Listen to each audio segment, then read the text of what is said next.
بسم الله الرحمن الرحيم. marka hore waxaan si gaar ah u salaamayaa waqtiga naga soo qaabilay Soomaaliya oo ugu horeeyo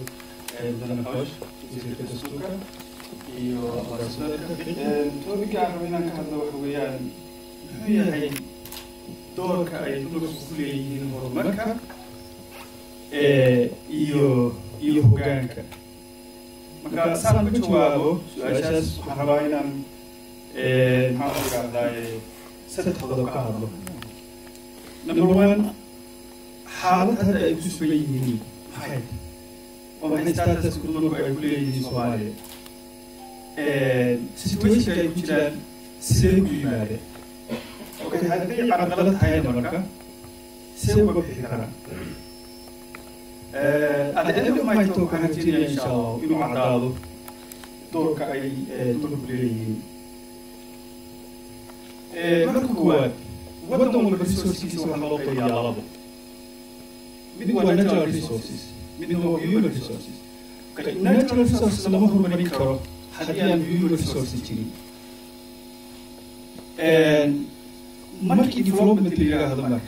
cid walba marka resource ma aha developmentiga waddan dadkiisa marka waxaa loo qaybiyaa saddex qaybood laba markii la isku daro waxaa la yidhahdaa dependent ratio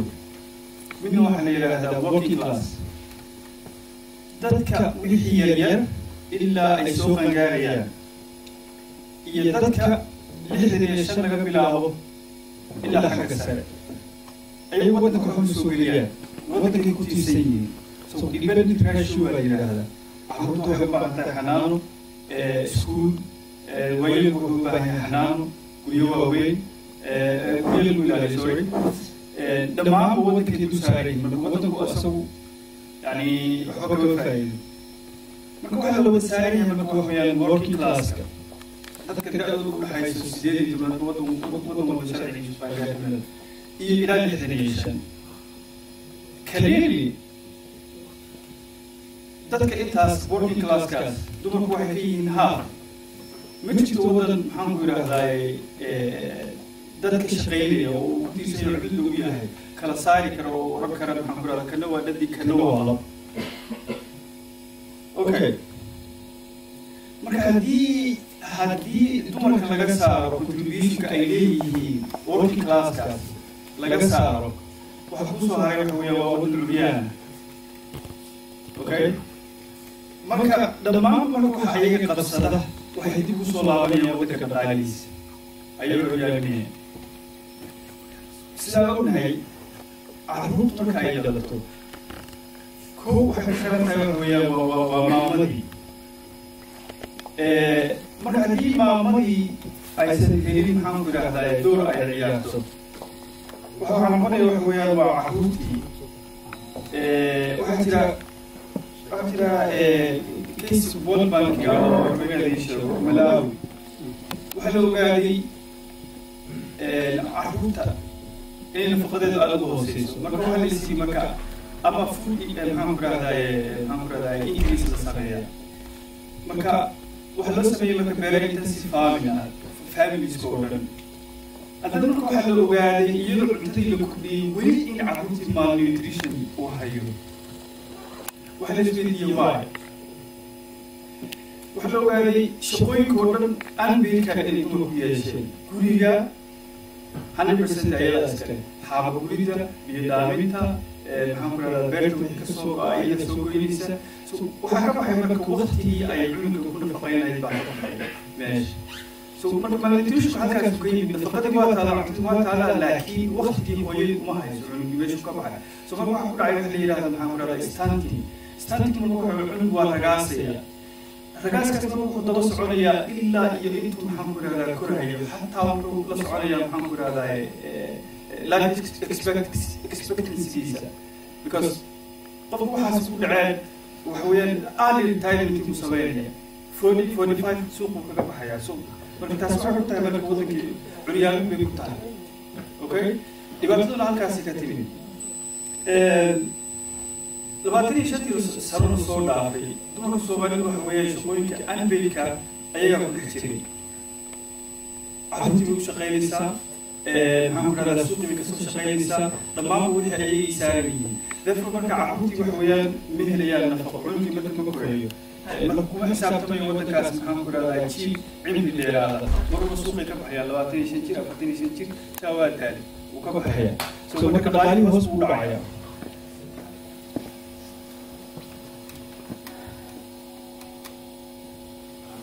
أوكي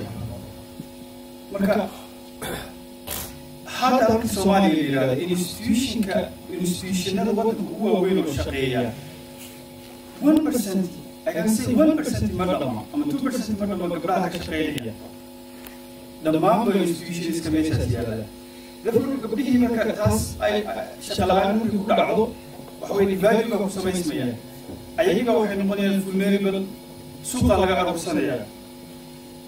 half of the population مركز بيش مجهول أيها هم سوقي كبحي. أوكي ما كيا جيوي هذا النوع عسيوي ماله.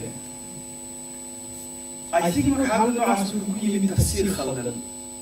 وتمركوا بقولنا محمد سوق له هاي محمد هذا تدعو لما أو مكان وأكيد أيه محمد هذا أي محمد هذا أي كبحي كرا محمد سوتشله. يعني باتوا كوتشي مكان تفسيرها خضر عقاتين موضوعها إن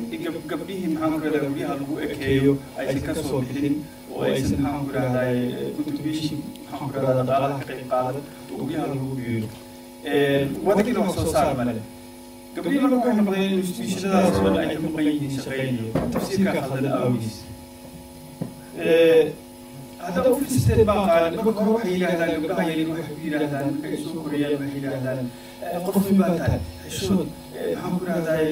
قطف السولات وحال الله بونين يا وحويان وقرات كذا الله كبرينيان إن محمد هذا بركي باللي يجيسوا حرية أنا المركي أي محمد هذا قطف السولة يقول لي أي نقطة حلوريا دون وعروه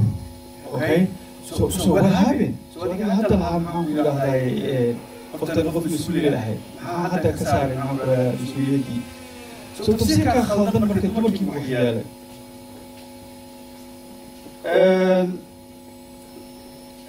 sidoo kale intaada ku daro maxaan ku raahday yani wiil iyo gabar qaangaarnimadu waxa weeyaan maxaan ku raahday gaar uma leh waxay ku xiran tahay maxaan ku raahday qofka garaadkiisa iyo institution waddankaas da'da uu gato ayay ku xiran tahay maxaan ku raahday quraanku دليل تانجا يقول استعمال الإيجار فتيات فتيان فتى يلو استعمالها وفي فتوى حقيقة من فتيات يحقيقي ما وحلو أسف يسمى كي فتوى يعني قرآن فيدك حكم يقرأ جاي كلمة وحقرأ جاي كلمة قف مجهورة أو حكم لالي حوي قرآن تمكن حلولة كذا وحويان قف قاعد مركو نقول هو قف قرآن قاعد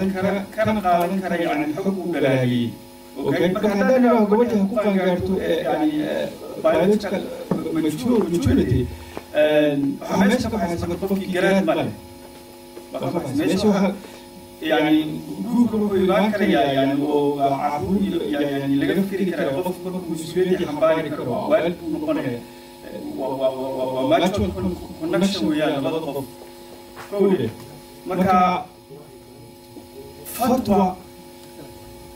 يا فتيات لما بروح كويس كرسي من هو يطف يعني كتان جرات أوكي تفسير خلدن سلوك الله يكسبيان تفسير خلدن سلوك الله يكسبيان حمد الله إنت بدو حلم النساء حمد الرجال قوامون على النساء سلوك الناس تفسير خلدن باكوجله يعني قوام مثل ما قلت مركي نفس الوضع الحمد لله تشوبي الحمد لله الحمد لله يحكم حقا يعني أيها النمط تفسير عاصي في الدنيا وخلد تفسير مجلسات وجهه أصل أهم مركي وقيم أنت بدو سؤالي ومشاهير ومن وحاس يعني كيف سقاي أيضاً هو إن دمر كلا إلى دور الحق ما إن قبل سال الحكومة وبكسيسو الحمد لله قيم وحكيم الحمد لله يعني الحمد لله بلا قواعد إلى أن قلت الحمد لله يعني قفل حاجة إنه نقضه شيء أي كنت لقيك قبل وكنت سكرته أي الحمد لله ونقضه sidoo kale waxaan ku raadaa ereygu ka soo jeedaa qiima in garanaysaa gabadha la qiimeeyo la appreciate gareeyo shaqadeeda lagu ixtiraamo waxaasoo dhan haddii ay wax tabanayso waxaan ku radaa inay koorsa cusub bilowdo inay maxaan ku radaa buuq qorto lagu dhiirigeliyo maaha in garanaysaa la cabudo oo yidhaahdo anaa kaa yani authority baan ku haystaa ku maamulaya okay marka tafsiiradaasoo khaldan oo dhan ayaa marka waxay gabdhihii daaqada ka saaray okay qodobka ugu dambeeya marka maxaa loo gudbi karaa I think meeshaan way meesha soo gelayo dastuurka Soomaaliya in uu jiro sharci qeexan oo maxaan ku raadaa gabdhihii ilaalinaya da'da ay ku qaangaarayso waxa ay suuqa ka qaban karto opportunitieska ay xaq u leedahay meesha ay gaari karto dhammaan weli dastuurka ku caddahay ee shakhsi gaara ama group gaara ay isku xirnaan finally تكون وحويان محمد قرأ كل موقع ذكره وحويان إن لي association أما محمد ودك هكذا ما هكذا قبل رسول سبيلي قارب له برتي قارب محمد قال برتي قارب برتي محمد أمام society لما محمد وين رسول شيء سمين كرا association سبيلي يا وجهان مكوهن هم سليه حبيبي هذا الناس قبل كنت في شغل وصوب حياة وين كيف قال كريم محمد دولة الحرب اللي كان الله